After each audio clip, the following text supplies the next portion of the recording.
for Christmas.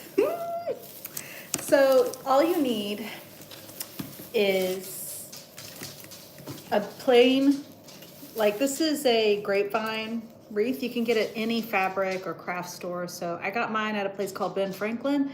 It's here in the Northwest. I've never heard of it before I moved out here.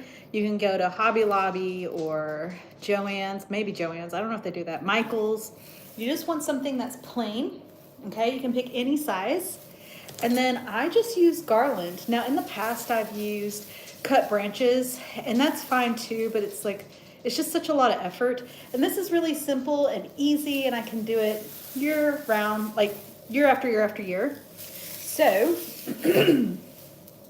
here we go. This is super easy. All I have are 2 garlands that are, I don't know, maybe 6 feet long each. I'm gonna wrap it around. And then where they come together, I'm going to secure with this bow. Now this bow is all smushed, but you can easily puff this out like this. Just kind of like, it's got little wires in it. So you just kind of like bend it back into shape. And then in the past, I have done little like green fairy lights around it, but it gets so cold where I am in Washington that the batteries keep dying really fast. So I don't think I'm gonna do fairy lights this time. You just kind of poof it out, okay? So this will be a very simple Christmas wreath.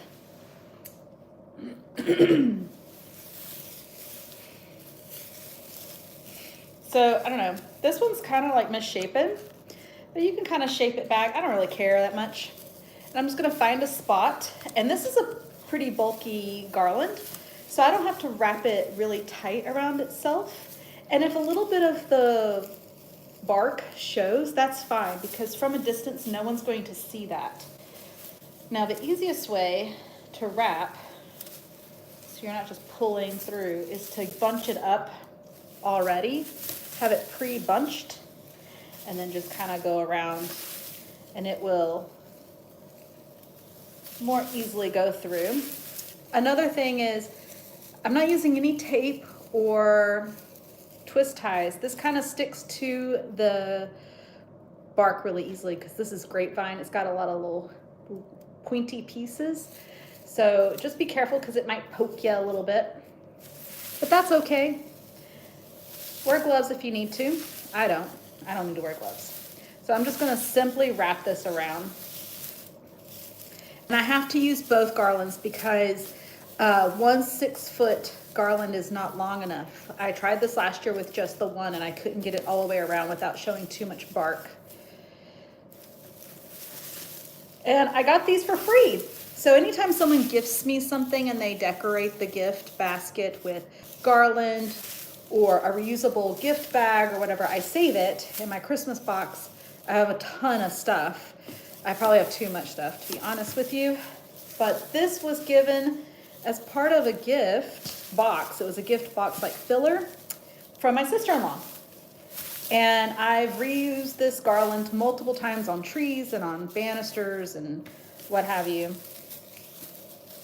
So, okay, I might have to, I forgot how much I had to like not tightly wound this. I only did this last year. The year before I did live branches. If you have cedar trees, they last the whole season green. So don't buy them from Trader Joe's. Go to your yard and just do some tree trimming. You probably have some droopy branches anyway. Just cut those and wrap them around.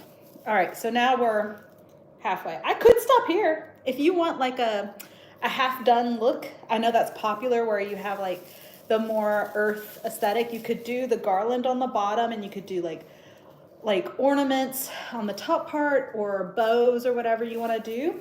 That, you know, a 6-foot garland will get you halfway around. So now for the other half. And I want to make sure that it's not going to come undone. So I'm going to tuck it under one of those little pieces, because as you can see, there's like all these little loose little edge pieces. So I can tuck it underneath one of those so it doesn't come undone. This is going to go on my front door. So you want to bunch it up first so that when you go around and around, you're not losing your mind threading a needle here, big old needle.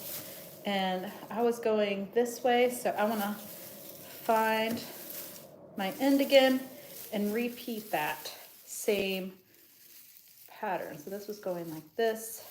So, okay. Oh, I don't want to. This is where I'm going to double up a little bit. Whoop. Okay.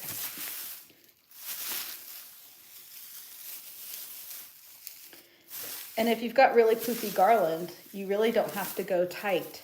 You can go like a couple of inches per round and make it go farther. So if you have like a 6-foot garland, but it's really poofy, it's got a lot of busyness to it, like this one's kind of busy, but it's a little thin, it's not really a thick garland, then you can make a 6-footer work. But I just need both of these to make it work for this particular round. And you can just get a smaller wreath if you want, if you don't want to do this with 2 pieces of garland.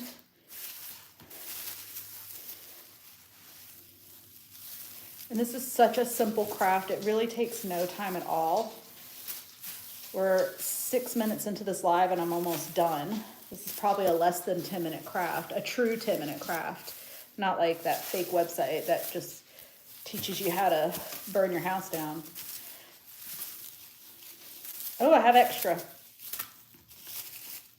I can fluff it up maybe a little bit.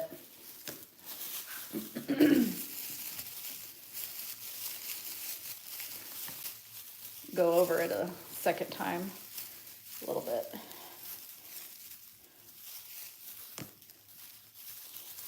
All right, and there you have it, a simple garland wreath. Now, once you get it secured, if you have any bald spots, you can just kind of adjust it to cover it. And now, the bow on top.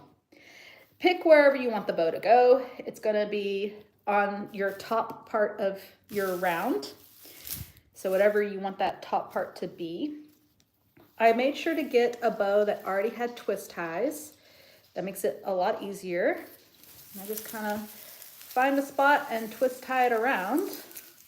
Easy day. This is the simplest task. This is something that your kids can do with you. This is so simple. No glue, no pins, no sharp objects really. You just get a little wooden round from a craft store. You get a couple of garlands or one really long garland, wrap it around, add a bow, and boom. In under 10 minutes, you and your children can create a beautiful Christmas wreath that you can do every year. And I undo this. You can use this little grapevine round for any season. You can wrap anything around it. So I happen to only use it for Christmas, so I should just kind of leave it as is, but I always take it, I always undo it in case I want to change how I want to do it next year. And there you have it, guys. In under 10 minutes, a simple craft for Christmas. Isn't it cute? Now, like I said, in the past, I've done fairy lights. I have green fairy lights that I wrap around and I can change like the frequency of their twinklingness. And so I wrap them around and it looks really, really cute.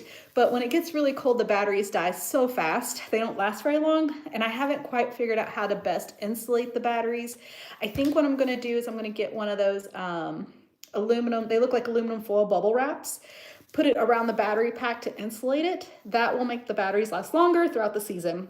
So I probably won't add the fairy lights until I'm ready to show them off, maybe closer to actual Christmas Day and Christmas Eve, maybe get it all lit up. But this is the easiest craft you can do with your kids, your nieces, your nephews, anyone. So I hope everyone has a great day.